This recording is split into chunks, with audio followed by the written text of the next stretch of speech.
light bar. Let's see what they look like inside here.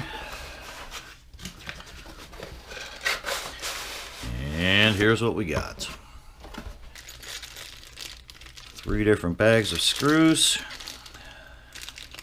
some Allen keys, a couple brackets, and ta-da! The lights.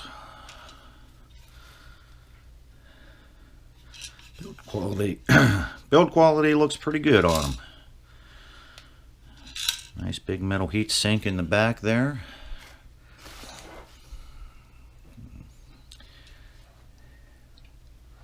Spot flood.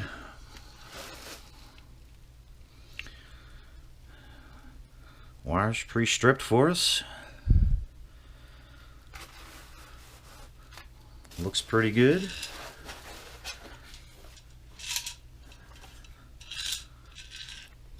See how these brackets go on. Okay, we got the light. This is one of our packets and one of our brackets. We're going to insert this bolt here. We're going to turn the light over.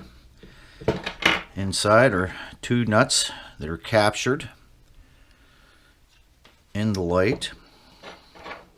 We're going to hold our bolt in that position. Grab a screw and a washer. Put that in by hand. And do it on the other side.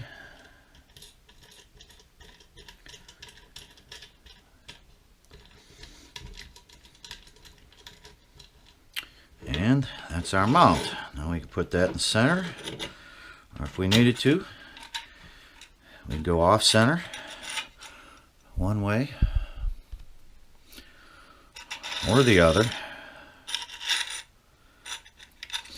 And range of motion, we have a little bit up and a little bit down. So it is going to be a little specific on how we mount it. Don't have a ton of range at that point in time, but should work good for our application.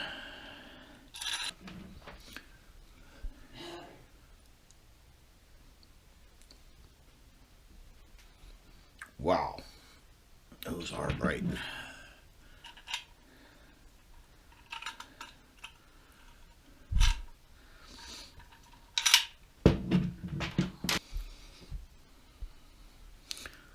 Okay, we're going to go ahead and do the amperage test.